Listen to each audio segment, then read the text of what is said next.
Hello students. So here's Meenakshi Thakur from Gyandeep Tutorials and you are learning maths with Meenakshi ma'am. So let's move further with the word problems, and this is a video of word problems part 3. In this video we are going to learn question number 3 ka third sum of exercise 3.2, and if you have old book then in that it will be exercise 3.3. ठीक है, चलो question पढ़ते हैं बिना time waste किए। मैंने जैसे कि आपसे पहले भी कहा था कि नॉर्मली इक्वेशन बनाना एक मुश्किल काम है। इक्वेशन बन गई तो उसके आगे तो सेम ही मेथड फॉलो होता है। आपको सब्स्टिट्यूशन एलिमिनेशन तो पहले से ही समझ आ गया है, तो बस यहाँ आपको इक्वेशन बनाना सीखना है, जो कि मुश्किल काम है लेकिन हम उसे इजी बना लेंगे। ठीक है, चलो क्वेश्चन पढ़ते हैं। The coach of a cricket team buys 7 bats and 6 balls for ₹3,800। Cricket coach जो है उन्होंने 7 बैट्स एंड 6 बॉल्स खरीदे हैं और दोनों का मिला के कितना पे किया है? 3,800।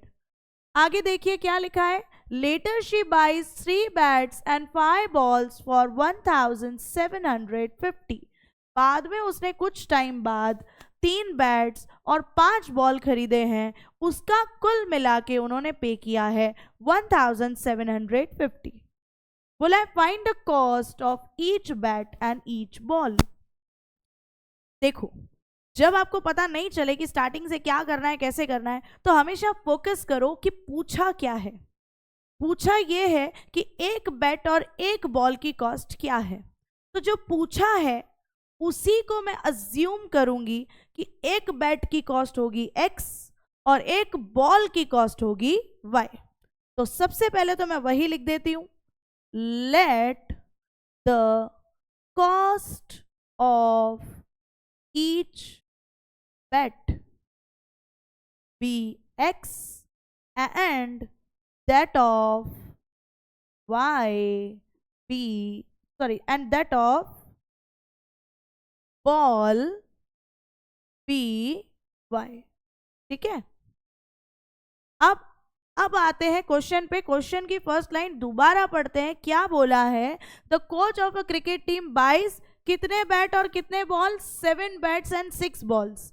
एक बात बताओ, नॉर्मली अगर मैं बोल रही हूं कि एक बॉल जो है वो 200 का है, ठीक है, तो 2 बॉल कितने के होंगे? ऑब्वियसली आप बोलोगे मैम 400 के, एक बॉल 200 का, तो 2 बॉल 400 के, है ना। तो आपने किया क्या? एक्चुअली जो नंबर ऑफ बॉल थे, यानी कि 2 बॉल खरीदने और एक बॉल की प्राइस थी 200 रुपए, तो आपने नंबर ऑफ बॉल और प्राइस को क्या किया? मल्टीप्लाई किया और बोल दिया मैम 400 रुपीज टोटल होगा। ठीक है, तो बस यहां पे भी वही करना है। हमें नंबर ऑफ बैट पता है, हमें नंबर ऑफ बॉल्स भी पता है, बस उसकी कॉस्ट जो है हमें पता नहीं है, तो हमने अज्यूम क्या किया हुआ है? X and Y. अब अगर एक बैट x रुपीज की, तो 7 बैट कितने की? 7 इंटू एक्स, क्योंकि पहले भी आपने वही किया था ना, पहले आपको प्राइस पता थी तो आपने 2 इंटू 200 कर दिया और बता दी थी कॉस्टिंग। यहां पे आपको कॉस्टिंग ही तो नहीं पता, तो निकालने के लिए आप हाल फिलहाल x अज्यूम कर रहे हो, तो 7 बैट, एक बैट x रुपीज की, तो 7 इंटू एक्स 7x। 6 बॉल, एक बॉल y रुपीज की, 6 इंटू वाई 6y। कुल मिला के कोच जी ने कितना पे किया है? 3,800। मैंने दोनों की कॉस्टिंग जोड़ दी, कुल मिला के कितना आ रहा है? 3,800। ऐसा क्वेश्चन में दिया था। फाइनली मेरी फर्स्ट इक्वेशन बनके हो गई रेडी। ठीक है, अब चलते हैं दूसरी इक्वेशन की तरफ। तो सेकेंड लाइन जो हमने पढ़ी थी, that is only the hint for second equation. Later she buys 3 bats and 5 balls for 1,750। उसके बाद उन्होंने क्या किया? 3 बैट खरीदी। एक बैट कितने की है? x रुपीज की, तो 3 बैट कितने की होगी? 3x। एक बॉल कितने का है? y रुपीज का। बॉल कितने लिए हैं? 5, तो 5 बॉल कितने के होंगे? 5 इंटू वाई 5y।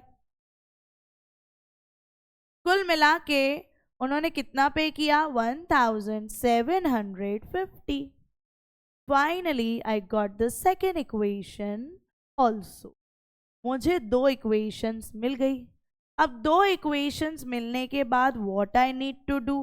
कुछ नहीं बाबा, सब्स्टिट्यूशन मेथड लगाओ. एक इक्वेशन से करो छेड़खानी. चलो कौन सी इक्वेशन से करें?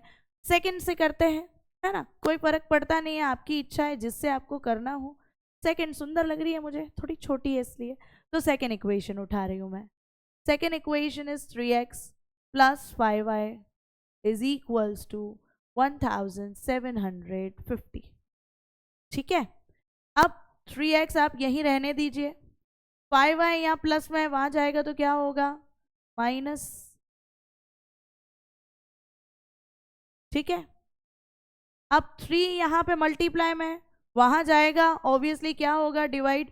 1750 minus 5y upon 3. So finally इस छेड़खानी से we got the third equation, means the value of x in the form of y, है ना, y के टर्म्स में x की वैल्यू मिल गई. अब हमें क्या करना है भाई? जिस इक्वेशन से छेड़खानी नहीं की उस इक्वेशन को उठाना है और उसमें x की वैल्यू जो आई है y के टर्म्स में वो प्लॉट कर देनी है. ठीक है. चलिए, किससे छेड़खानी नहीं की थी आपने? फर्स्ट इक्वेशन से. तो right here the first equation, 7x plus 6y is equals to 3800. And before moving further, just write the statement without forgetting it. Substituting x is equals to 1750 minus 5y upon 3 in equation 1. ठीक है. चलिए अब values में डाल देती हूँ. 7 x की value we will put 1750 minus 5y upon 3 plus 6y same, सामने 3800 विल रिमेन सेम.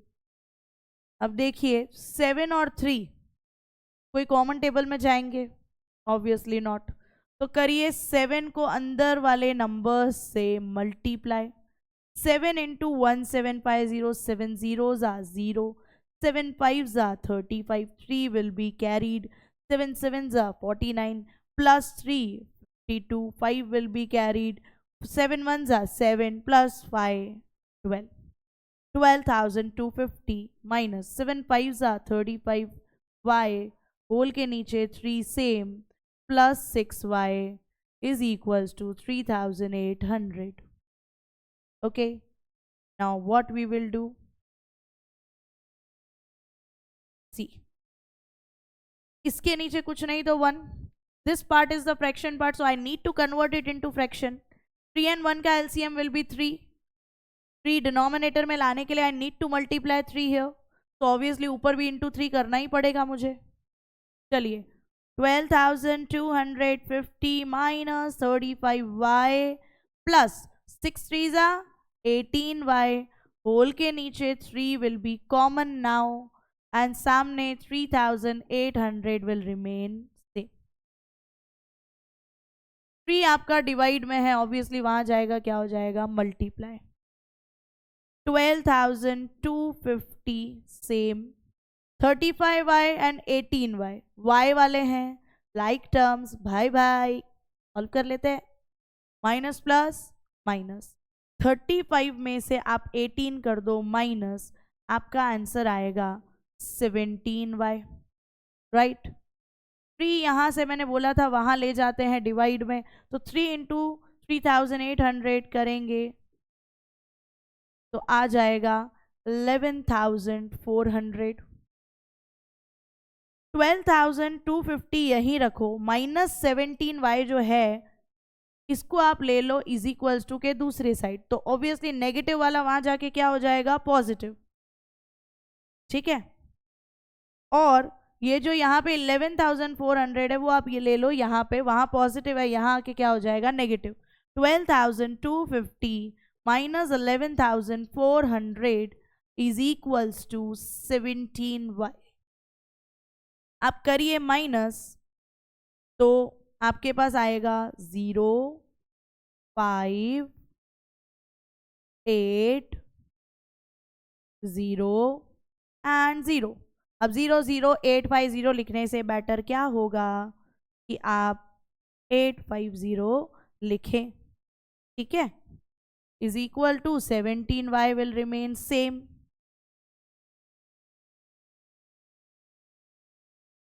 देखो कुछ कुछ ना इस तरह के मार्क्स लगाना ज़रूरी होता है, छोटी छोटी चीज़ों पे मार्क्स जा सकते हैं, इसीलिए 17 आपका यहाँ मल्टीप्लाई में है, अगर मैं वहाँ ले जाऊँ it will be in divide. आप डिवाइड करिए तो आपके पास आंसर आएगा 5050। y की वैल्यू आपके पास कितनी आ रही है 50, ठीक है। अब y मिल गया तो मेरी आधी प्रॉब्लम तो ऐसे ही सॉल्व हो गई। y किसकी वैल्यू अज्यूम की थी, बॉल की ना, तो बस मुझे बॉल की कॉस्टिंग मिल चुकी है। अब मुझे क्योंकि बॉल की कॉस्टिंग मिल चुकी है तो मैं बैट की कॉस्टिंग भी निकाल ही लेती हूँ। Just a minute to make it more convenient, I'm drawing this line.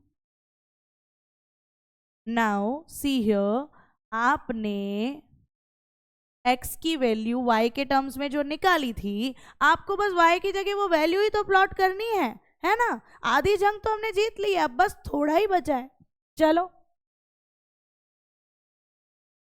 x is equals to 1750 minus 5y upon 3, ये था।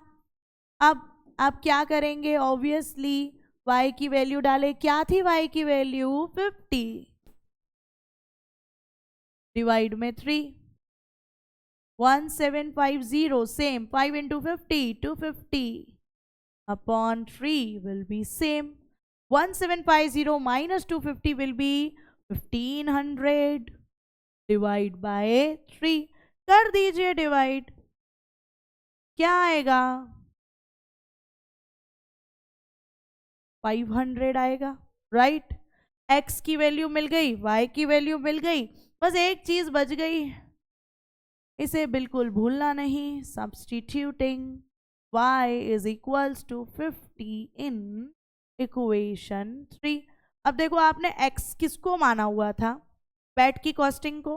बैट 500 रुपीज जो है कॉस्ट है एक बैट का, एंड बॉल का कितना आया है 50। तो लास्ट में आपको स्टेटमेंट लिखना भूलना नहीं है, thus the cost of one bet is 500 rupees and the cost of one ball is 50 rupees, ठीक है। ये चीज लास्ट में आपको लिखना जरूरी है। So I hope this sum is clear to you, and to get more updates regarding such kind of word problems, just subscribe our channel so that हमारा साथ ऐसे ही बना रहे और हम बड़ी बड़ी प्रॉब्लम्स को एकदम इजी मैनर में सॉल्व करते रहें। Thank you.